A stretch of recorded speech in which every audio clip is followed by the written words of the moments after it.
Hola, amiga. Welcome to the Latina Leadership Podcast, a podcast by Latinas for all women. Get ready because today's conversation is really special. Hey, everyone. Welcome to another episode. I'm your host, Andrea Diaz. Last week, we gave ourselves our permission slip. We talked about quieting the internal pressure, about being gentle with ourselves as we start this new year. That was about the voices we carry inside. But there are other voices we carry, heavier ones. Stories that aren't just about self-improvement, stories about survival, about reclamation. This week is a little different. We're not just talking about these stories, we're going to experience them together. We have 3 powerful video submissions from listeners. Each one is a window into a life rebuilt after something tried to break it. These aren't stories about starting a business. They're about that much harder work of rebuilding a self. Of finding your voice in a room where you were told to be silent. So we're going to watch, and then we're going to talk about what they mean, not just for them, but for all of us. We're calling this one, The Voices We Carry. The first video is from Rosanna. She's a survivor of domestic violence in a 7-year court battle to see her daughter, Destiny. Let's watch it together. So let me pull out my phone here. Put my headphones. And let's watch it. I hope that when survivors of domestic violence see my story, they feel motivated to fight and they feel inspired by my strength, because if I can do this for 7 years and still be here to speak about it, and I haven't lost my mind and I haven't jumped off a bridge and I haven't gone to jail, I would like them to learn how to survive. I was scheduled to see Destiny for a 1-hour supervised visit right after Mother's Day. The building was gray and sterile. I signed in with the security guard as I had 100 times before for 2 years. In the pit of my stomach, I felt nauseous and my head ached because I had to see our daughter in a room where someone was writing everything we said and everything we did. The room was hot and there were no windows. I could not breathe. I felt like a criminal. I walked into that white room scattered with old toys. I dragged my rolling suitcase full of Destiny's books and games from home. I carried the manicure set for our weekly mommy and daughter ritual. She loved when I drew pictures on her nails. I always covered my face before she walked into the room. I acted surprised with delight. There she was. Destiny walked into the room with a violin case. She said, "Mommy, you didn't come to my first violin recital, so I'm going to give you a concert." She proudly played Twinkle, Twinkle, Little Star. I smiled, but I wanted to break down and cry. I had wanted to be at her recital like every other mom, but her father said no, and the law guardian backed him up.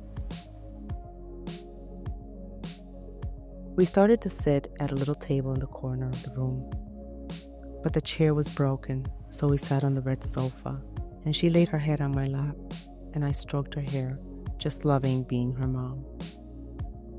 I looked at Destiny's long fingers just like mine, and I marveled at how much she's grown and how very beautiful she's become. I looked at my watch because the hour had evaporated and it was almost time to say goodbye. I wonder how many more recitals I'll have to miss, how many more birthdays and Christmases. I've been in court for 7 years. I want to pick up Destiny from school every day, and I want to put her to bed every night. Oh my God, that was an emotional video. Wow, like that sound, that tiny, perfect song in that horrible white room. It's not just a song, it's her daughter's way of saying, "You're still my mom. This system doesn't get to take our music." So Rosanna ends by saying she hopes her story teaches other survivors how to survive. What her story teaches us is that it's about more than one mom. It's about institutional resilience. It's about navigating systems that can be really hostile, especially to women of color, and finding a way to hold on to who you are at your core. Rosanna's voice shows us that sometimes leadership is the stubborn daily act of not giving up. It's persistence as a form of love. The next video is a total shift from Rosanna's. It's a bright news feature on Mija Books, a company that sells all kinds of diverse children's books.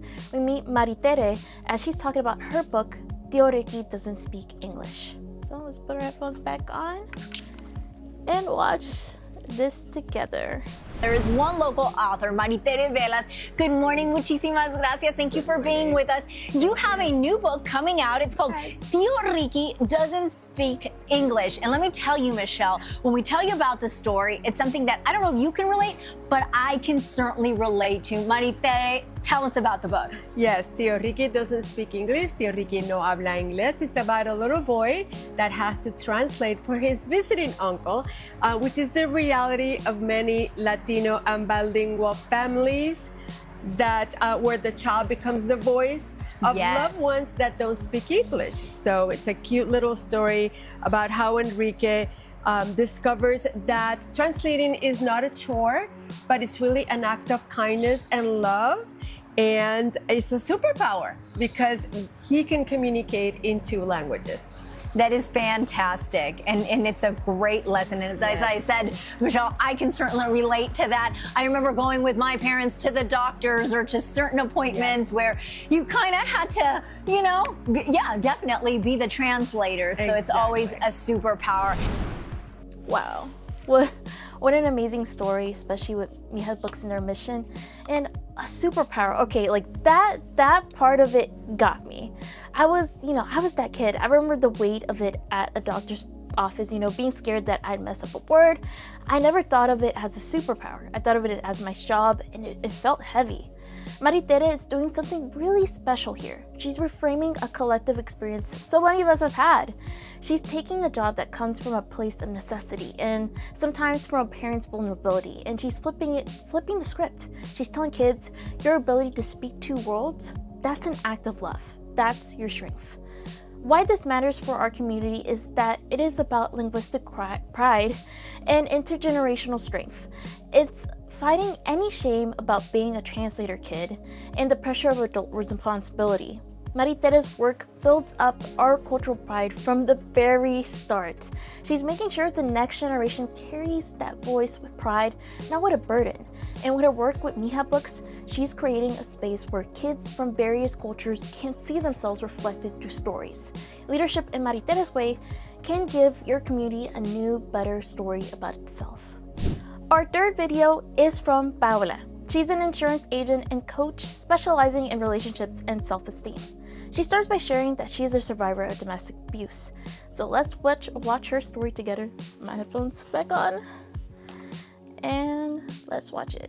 Hola, mi nombre es Pau, tengo 31 años, vivo aquí en el área de Houston. Muy agradecida de que hayan abierto esta oportunidad para poder compartir nuestras historias, porque creo que en verdad puede ayudar a diferentes mujeres en todas partes. Quiero compartirles un poquito de mí, quién soy, qué es lo que hago y en verdad qué es lo que me ha motivado a emprender. Yo soy mexicana, nací en el estado de Guanajuato, México, pero llevo más de 20 años viviendo en Estados Unidos. Y bueno, ahorita sigo trabajando en mi 9 a 5, pero por las noches y por los fines de semana no soy un insurance agent, soy Paola, coach en relaciones y autoestima.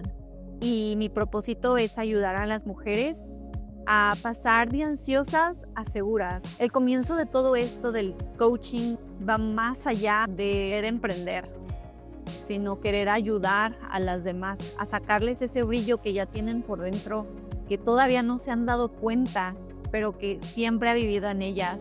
Hace 2 años yo pasé una situación muy abusiva, soy sobreviviente de abuso doméstico. La verdad es que mi vida se ha transformado.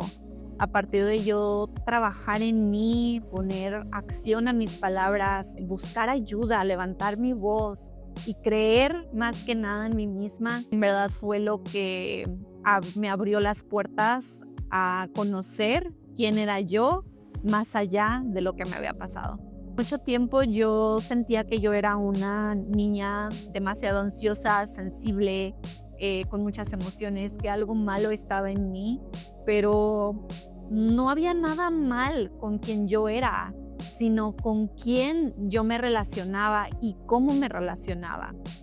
Así que el aprender a poder identificar parejas sanas y también cuidarme, quererme, priorizarme, me ayudó bastante. El día de hoy yo vivo una vida muy distinta a la que yo antes vivía. I was a slave to my emotions, to my thoughts. It was just horrible. And I know that there's women out there still living, just still surviving in life, and they don't see what else is out there for them. And that's where I come in. I help you regain that confidence. I help you navigate relationships. I help you navigate this part of healing that can sometimes be very confusing and difficult. Estaría súper honrada ser parte de este season de su podcast. Creo que podemos abordar unos temas muy, muy padres y podemos tocar la vida de muchas que también pues sufren en silencio, y es como dar otra vez esta voz o este espacio seguro, porque muchas veces no es que no queramos hablar, es que no encontramos espacios seguros para poder expresarnos. So thank you so much. I hope to be a part of it. And yeah. Oh, what an amazing story from Paola.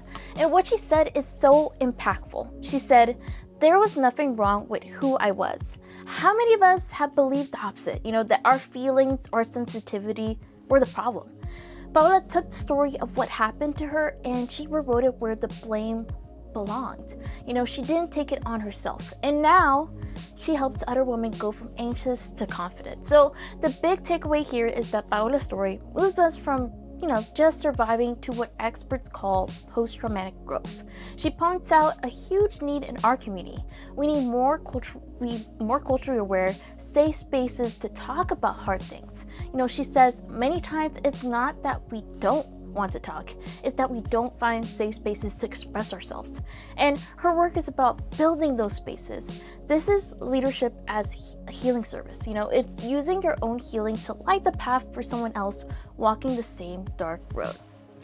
3 women, 3 different stories, and at first glance, what ties them together?